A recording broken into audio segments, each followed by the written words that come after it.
So it's currently around 2:30-ish. And punta tayo sa airport. Kasi may event tayo. Mamaya sa CDO. Kita-kita tayo doon.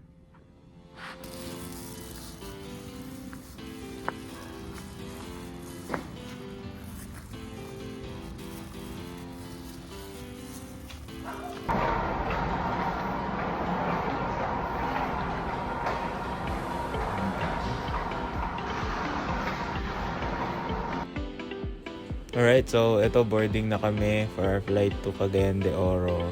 This was around 5:30 and then may instrumento. Tapos ayan, okay na tayo ng bus going sa tarmac papunta sa aeroplano. So 6 a.m., 6:15 nag-take off tayo ng airplane. No delays naman so far. And medyo antok-antok.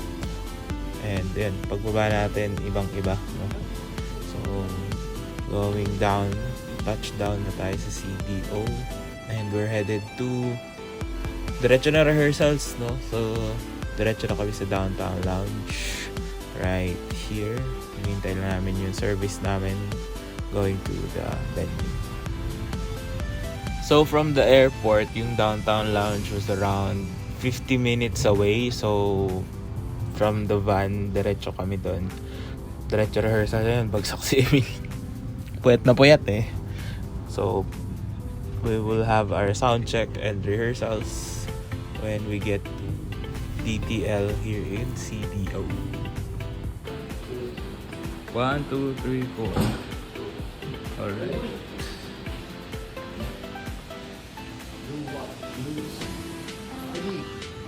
So ayan, nandito na kami. Ayan yung mga DJs na nakapag-perform doon, no? So, ito yung DJ booth and this is what you see, no, kapag nandun ka sa taas. Setting up our instruments and getting ready for sound check.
after rehearsals, we had brunch. Pizza for brunch. Sobrang solid. Ang sarap talaga ng pizza ng Demetrio. Sabi nila meron na daw brunch sa Taft. So, siguro pag nag-Manila ako, maka-order. Pero sana magbukas na rin sila ng Cavite branch. Thank you po ulit sa masarap na pagkain. Alright. Eto na kami. Hey! Mga wala pang tulog. Wala pang tulog. Hi vlog, welcome to my channel. Ayan o. Ito, sikat na sikat to. Uy, grabe ka naman. Ayun pa isa sikat na sikat din Yun lang, tulog muna kami. Alright, so gabi na, nag-dinner naman kami sa Kusina Higala. So sarap ng food, kakaiba. Wala nito sa Manila. And sobrang solid. Salamat po ulit sa aming mga tihing host for this event. No? So Downtown Lounge, people over at Downtown Lounge and FA Agency, sobrang warm ng kanilang welcome.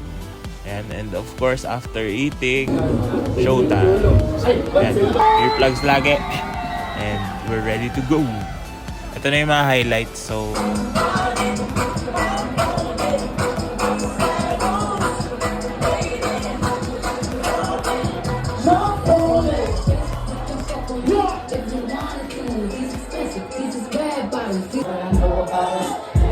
It's the only way we know how to rock. I don't know about y'all, but I know about us. It's the only way we know how to rock.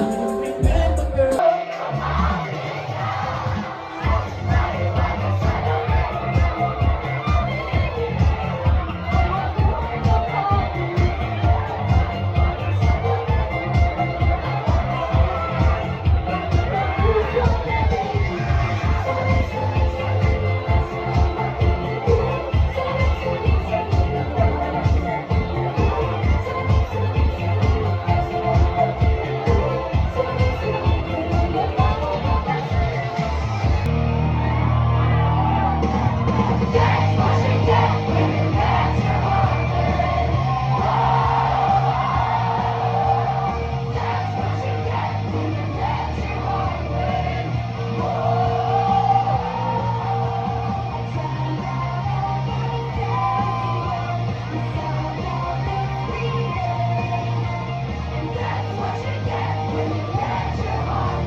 I'm burning like a fire gone wild on Saturday.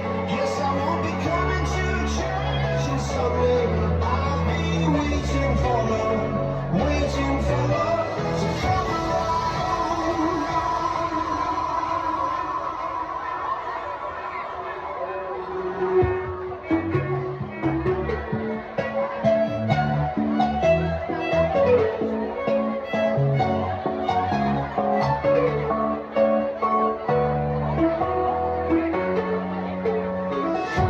So, right after ng aming set and the next morning, actually afternoon na. So, dinala nila kami sa Villa Arsenio.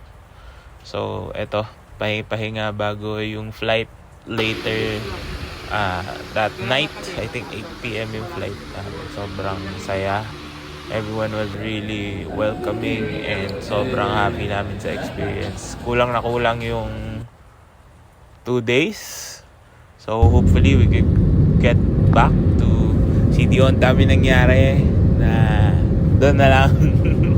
Won't be sharing it na lang dito.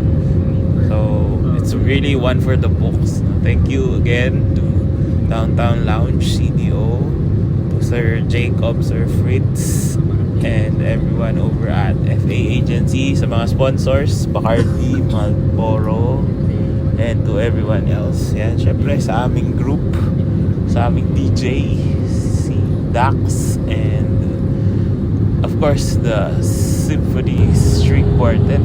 Ayan. So, ayun na pala, pag landing namin sa Manila, kaya pala sobrang foggy kasi may mga volcanic ashes na yun. Kaya bukasan, nagkasakit ako. Pero okay lang. Yeah. So that sums up our 1 day overnight escapade in CDO. And again, hope to be back. And more vlogs coming your way soon.